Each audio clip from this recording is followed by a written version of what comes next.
बैसाख के महीने में, माधव महीने में इतनी महत्वता क्यों?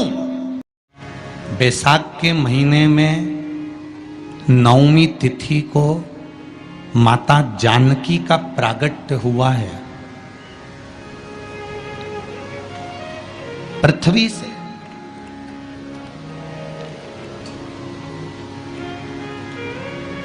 कभी एक विचार करिएगा कि नरसिंह अवतार बैसाख के महीने में हुआ, कुर्म अवतार बैसाख के महीने में हुआ, हयग्रीव अवतार बैसाख के महीने में हुआ, परशुराम अवतार बैसाख के महीने में हुआ, माता जानकी का अवतार बैसाख के महीने में हुआ। आखिर बैसाख के महीने में, माधव महीने में इतनी महत्वता क्यों?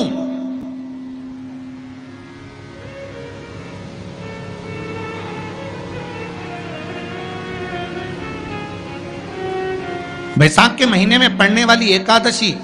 चतुर्थी, प्रदोष, अमावस्या, पूर्णिमा, शिवरात्रि, ये सभी इतनी महत्वपूर्ण क्यों हो जाती है?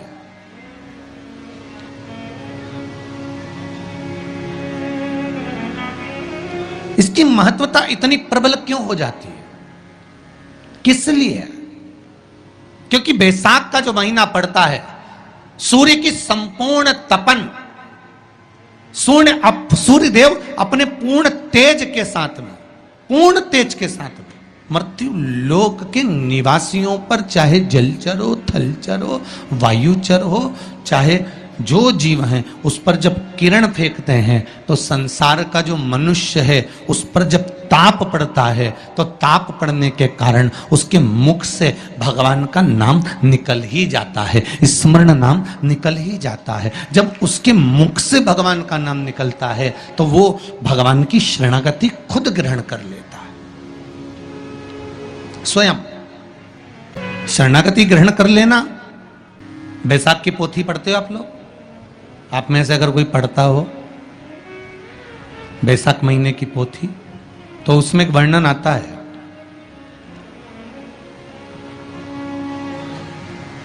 गीता प्रेस गोरखपुर के कल्याण अंक में भी आप ये पावन बैसाख चरित्र श्रवण कर सकते हैं। उसमें बैसाख महीने की पोथी में 10वें दिवस की कथा में 10वें अध्याय में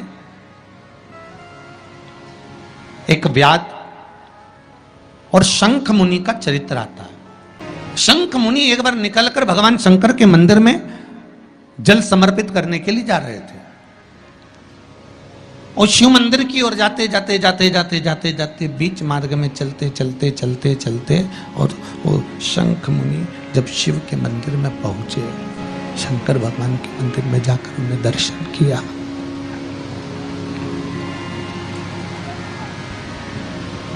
जल का पात्र उठाया और वो जल का पात्र उठाकर जब भगवान शिव को समर्पित कर रहे थे तो उसी समय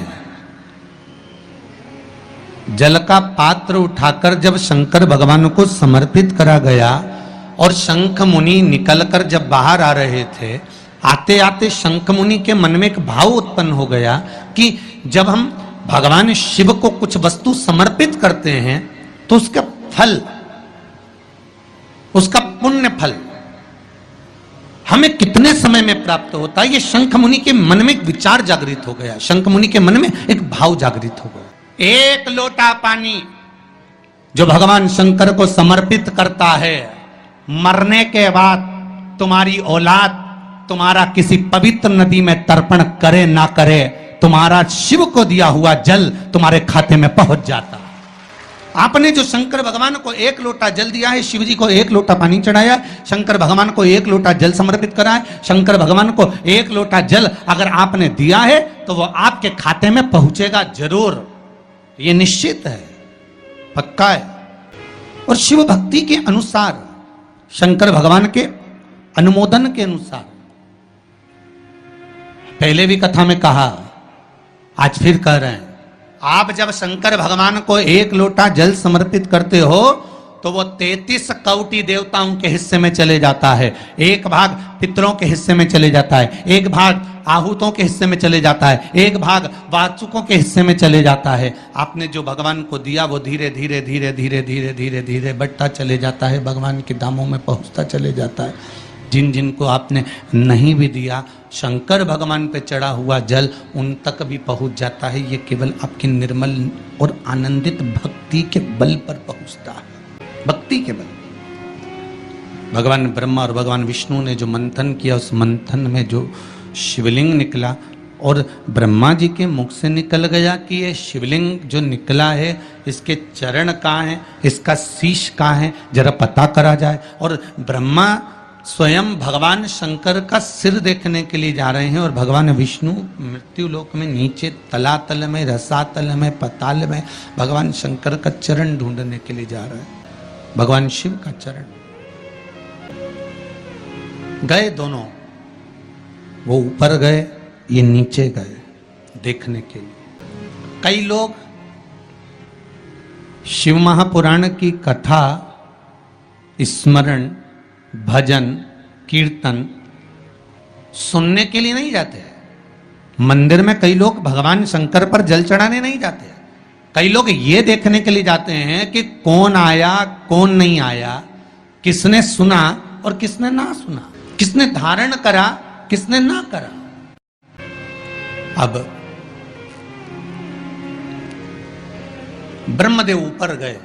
इतने ऊपर पहुंच गए, इतने ऊपर पहुंच गए, इतने ऊपर पहुंच गए कि उनके भीतर अभिमत्ता, अहंकार थोड़ा थोड़ा समाहित होने लगा और उन्होंने केतकी के पुष्प को तोड़ लिया और केतकी के पुष्प से कहा कि तुम नीचे चलो मेरे साथ में। भगवान विष्णु के सामने चलकर कह देना कि मुझे भगवान शंकर का शीश मिल गया है। केतकी के फूल ने कहा कि यदि मैं झूठ बोलूंगा तो वो श्रेष्ठता कैसे रहेगी, मेरे झूठ बोलने की श्रेष्ठता कैसे होगी, कौन मानेगा मेरी बात को। सामने से गौ माता निकल कर जा रही थी, गाय से कह दिया तुम चलकर कह दो कि तुम चलकर कहो उस बैसाख के महीने में मात्र अगर 5 बेलपत्र और मट्टी के पात्र में रखा हुआ जल, मट्टी के पात्र से मतलब है कलश, जो माटी का जो कलश होता है आपके घर में जो रखा हुआ है, ये जरूरी नहीं है कि वो नया ही खरीदना पड़ेगा, ये जरूरी नहीं है कि वो आपको नया ही कलश खरीदना है, नया ही आपको लेकर आना है या नया ही आपको लेकर आओ। आपके घर में जो मट्टी का कलश रखा,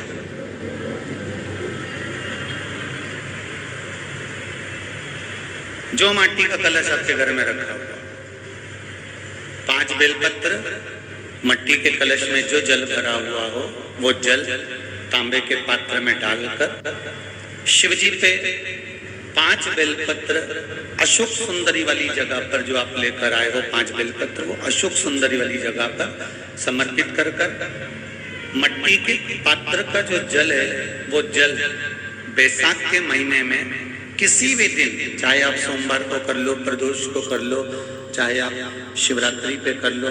बैसाख महीने की, तो आप अगर उस मट्टी के कलश का जल या पात्र का जल शंकर भगवान को 5 बेलपत्री अशोक सुंदरी वाली जगह पर समर्पित कर जल